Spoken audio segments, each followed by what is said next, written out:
Hello and welcome to the continuation of why 37 is special.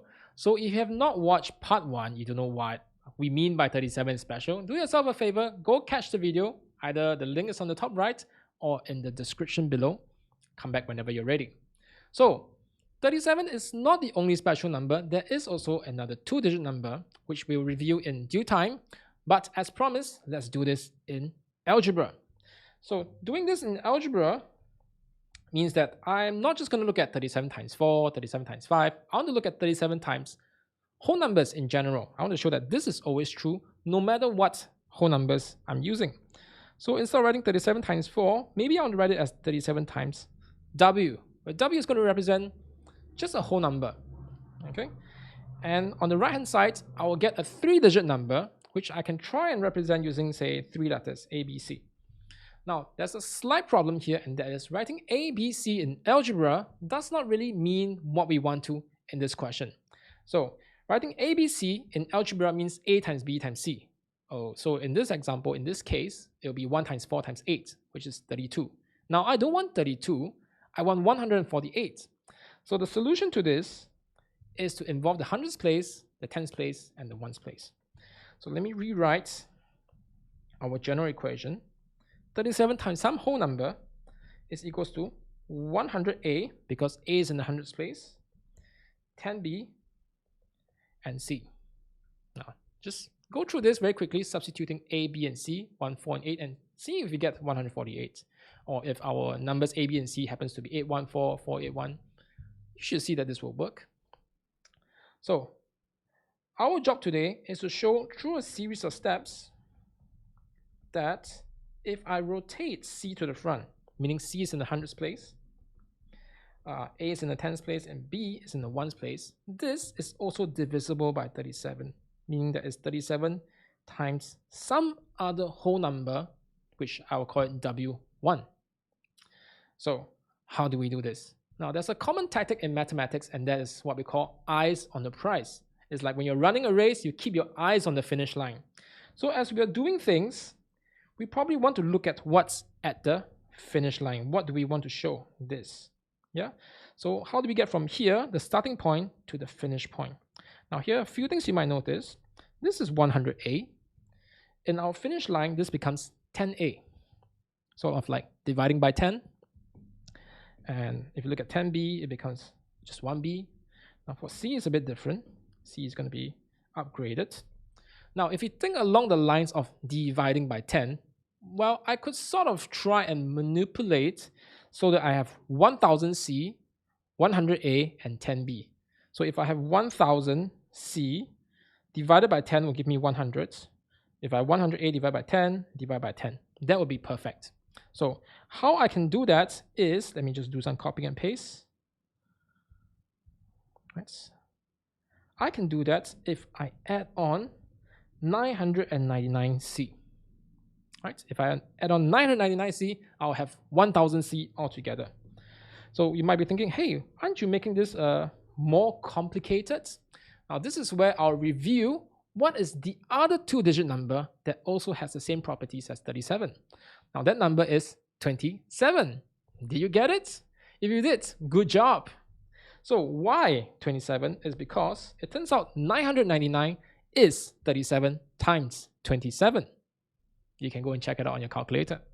So I can write 999C as 37 times 27C.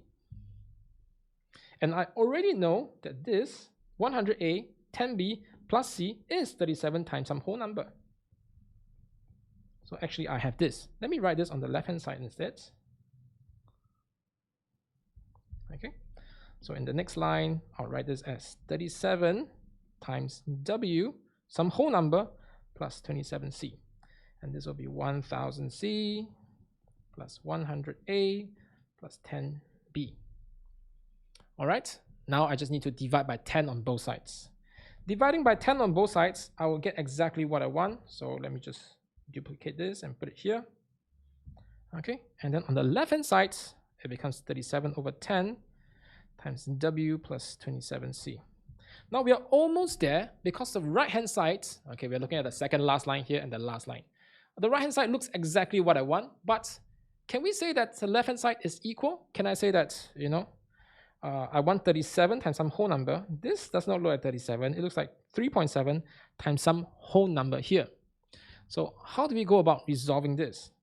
Now, the first thing I want you to realize, let me zoom in, is this thing in the brackets. W plus 27C is going to be a whole number. Take some time to think about why this should be true. Now, if you're okay with that, then let me tell you that if I take this whole number and then multiply by 3.7, I will end up with a whole number on this side. Do you agree that 100C plus 10A plus B is a whole number? It should be, right? After all, it's just some number in the hundreds place, in the tens place, and ones place. Now, if 3.7 times something is a whole number, then I'm pretty sure, if I write it this way, okay, if I divide this by 10, it tells me that this thing is divisible by 10. Okay, and that would mean that I can just very simply, let me choose a different color, orange. I can write this as a whole number. W plus 27C divided by 10 is a whole number, and I'll write it as W1. And there, we've done it. We managed to show that if we rotate the last digit all the way to the front, it is also divisible by 37, or is also divisible by 27, because of the very special property over here, 999C. Right? So suddenly this does not look so magical after all. That is one of the downsides of mathematics. But it was very satisfying to solve. So if you've gotten 27, right, you managed to work out 27 as the other number, the other special number, or if you managed to get some of the steps along here, well, that is very, very good. And I bet you found this quite satisfying as well. Now, usually this is where I'll end of the video, but before that, there might be some of you who are very, very keen observers. You might have noticed another pattern. Let me very quickly go through over here. You might have noticed that here is the other pattern. Here is 4, here's 22, here's 13. What similarities do they have? 2 plus 2, first of all, 22. This is 4. 1 plus 3 is also 4. Let's look at the other example here, where we have 5s. This is 5. This is 1 plus 4, which is also 5. 2 plus 3 is also 5. Why is this happening? Now, if you're interested in this, I'll leave this as a small exercise for you. And if you need some help, you could look up on the topic of digital roots. That should point you in the right direction. Now, if you're interested in this kind of videos, you find this really satisfying to solve, now you might just be an aspiring mathematician. So I guess until the next video, I'll catch you on the flip-flop.